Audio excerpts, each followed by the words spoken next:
مرحبا يا حلوين، ان شاء الله نكون لكم اليوم فيديو جديد. وفيديو اليوم بدي احكي عن شغله كثير مهمه، بما انه انا وانتو كلياتنا عن امتحانات قريبه، وفي عالم هلا عندها امتحانات. بدي احكي عن موضوع كثير مهم، الا وهو ليش نحن ما بنحسن نطول وقت ندرس، او بالاحرى وقت نكون عم ندرس كثير بنلتهب شغلات. نعتبر انه عنا سعيد. انا سعيد طالب بالثانويه بده يدرس رياضيات، وهو مو كل السنه بيدرس، ولا هالطالب شاطر، بس كمان ما له هالطالب الكسلان. يعني هو طالب فيك تعتبره عادي. يعني سعيد قرر يدرس. سعيد قرر انه بده يقعد على الامتحان 4 ساعات، بده يقعد يدرس الامتحان 4 ساعات دون ما يوقف دراسه. قرر انه يدرس رياضيات، بده يجيب بهذا الامتحان فوق 90%، وعد فوق 80 فوق 90، ما لا يسأل عن كلام. سعيد ركز وحط كل جهوده وضغط حاله وقعد بأوضته وعمل جو تبع الدراسه، وجاب كل اغراضه وقفل الباب على حاله. بوم، درس اول درجه.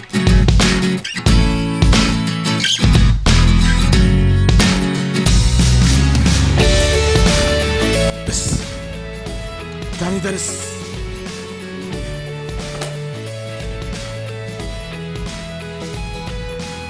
ثالث درس، الرابع مع سنتكم. ليش؟ درس سعيد دروس، بس بعدين وقف مخه في مثل ما بنسميه، مخه وقف، ما عاد حسن يجمع. سعيد صار يلتهي بأي شيء حواليه. هلا بدي ادرس مو واقف دراسة ابدا.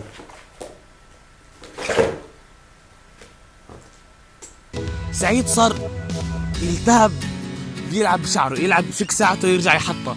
سعيد صار يضبضب أواعيه. سعيد صار بده يرتب اوضته. سعيد صار اي شيء حواليه بده يساويه بس مشان انه ما يدرس. وهذا مو غلط من سعيد. سعيد بكل بساطة مل. سعيد مخه على قد تركيزه وعلى قد الضغط وعلى قد ما حفظ الشديد، سعيد مخه ما عاد صار يشتغل بكفاءة، صار بده يلتهي بأي شيء حواليه. ليش؟ هالاشياء اللي حواليه سعيد، خلينا نعتبره انه سعيد مال هلا بهي الحالة، انه في حواليه مليارات الملهيات بده يلتهى فيها. الحل سعيد طب ما بده يلتهى لانه هو وعد حاله انه هو بده يدرس 4 ساعات. انا بقول لك يا سعيد، اذا انت كنت خطط تدرس 4 ساعات هيك ورا بعض ما رح يمشي الحال معك. الدماغ بيفرز شيء اسمه افيونات لما نحن نشتغل بشغلات غير. مثلا لما انت تروح مثلا تكون عم تدرس وتعودت صار العمل روتيني، دماغ هذا الشيء ما بيحبه. شوف انت موبايلك او شفت ورده بصير تقعد تنتفها، الدماغ بلش يفرز افيونات.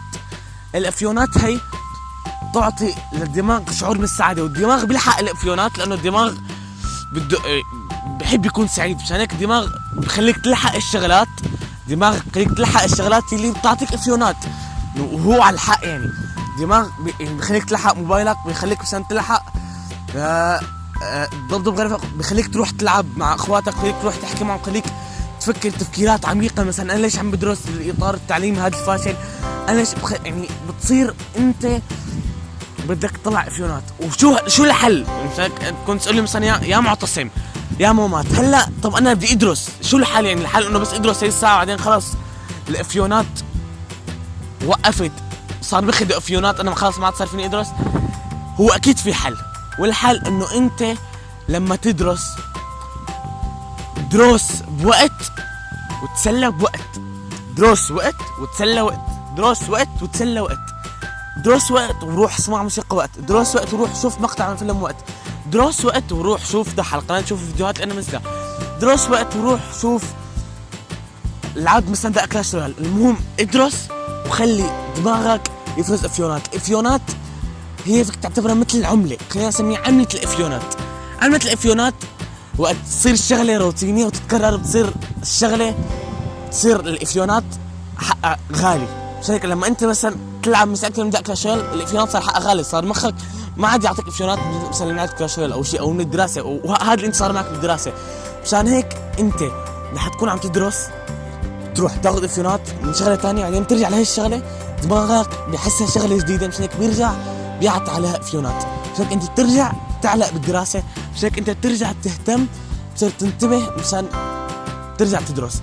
على حسب جامعه MIT، جامعه MIT من الجامعات الاولى بالعالم بتقول لك انه انت تقسم وقتك، الساعه تبعك تقسمها 50 دقيقه دراسه و10 دقائق تسلايه.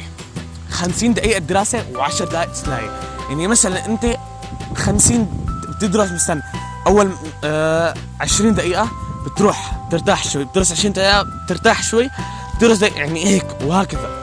انت هيك وقت رح تحسن تدرس، وقت رح تحسن تركز وتنتج احسن وتفهم المعلومات لك. بتحكني على ادمغتنا. هلا رح ارجع عيد كل شيء باختصار. مخك بيخترس افيونات على شغلات محدده، والافيونات هي اللي بتعطيك الاكشن والاثاره والشيء لحتى تحسن تكمل اي شيء. مشان هيك انت وقت تدرس مخك ببطل يعطي افيونات للدراسه ويبطل يعطي افيونات، لانه هذا صار شيء متكرر وممل بالنسبه لمخك. مشان هيك انت دروس وقت وتسلى، يعني دروس مده بعدين اعطي له وقت لحالك وقت فراغ مده، دروس بوقت بعدين اعطي لحالك وقت فراغ، وقت انت بتحسن تكمل بالدراسه وتصير تنجز احسن وتصير تحفظ اسرع. ليت كلياتنا نفهم انه انت انه نحن ما عم ندرس مشان ننجح، او نحن ما عم ندرس مشان الدراسه، ولانه مشان المدرسه الفاشله، حتى لو كان المدرسه شو ما كان، انت عم تدرس لحتى تاخذ علم. انت هذا العلم هو اللي انت رح تبني عليه مستقبلك. بس فكر، شغل مخك، انت رح تدرس لحالك بدون ما حدا يقول لك. انت اهم شيء انت تاخذه العلم، لانه هذا العلم هو اللي حيأسس مستقبلك. العلم اهم شيء، العلم حتى انت ما تكون جاهل، العلم حتى انت تحسن تكون انسان منجز، وتكون انسان عندك اثر في هذه الحياة. العلم هو اهم شيء. عشان هيك انت اذا ما كان من جوا بدك تدرس، ما رح تدرس كتاب افيونات، ولا رح تقعد تدرس دقيقتين بعدين ترجع تذاكر او تدرس. انت اذا ما بدك من جوا ما رح تدرس.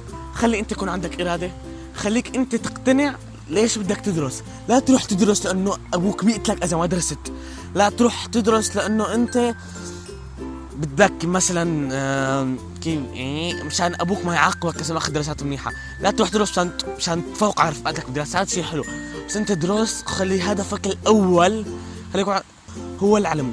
وبتمنى لكم كلياتكم تكونوا فهمانين، وتكونوا من الناس الناجحين بحياتكم. بما انه انت وصلت لهذا الوقت معي بالفيديو، انت انسان رائع. بتمنى منك تشترك القناه وتحط لايك على الفيديو اذا ما كنت حاط لايك، تكتبوا لي ارائكم وانتم كيف تدرسوا، شو عندكم اقرب امتحان. كل ينزل شوف عن شو اقرب امتحان مشان نشوف اذا يعني هدول دارسين ولا محاطين امتحانات تخبيص.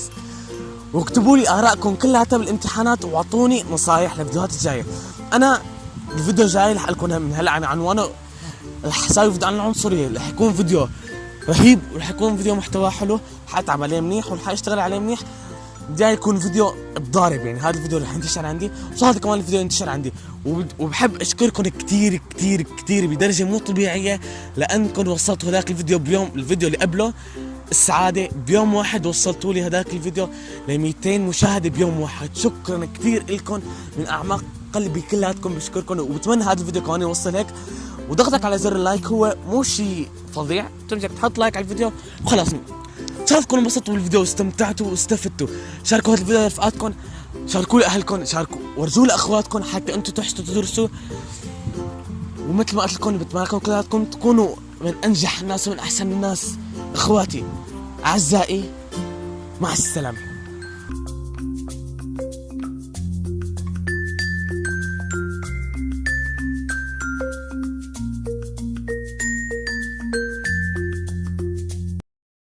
لايك، اشتراك، شير.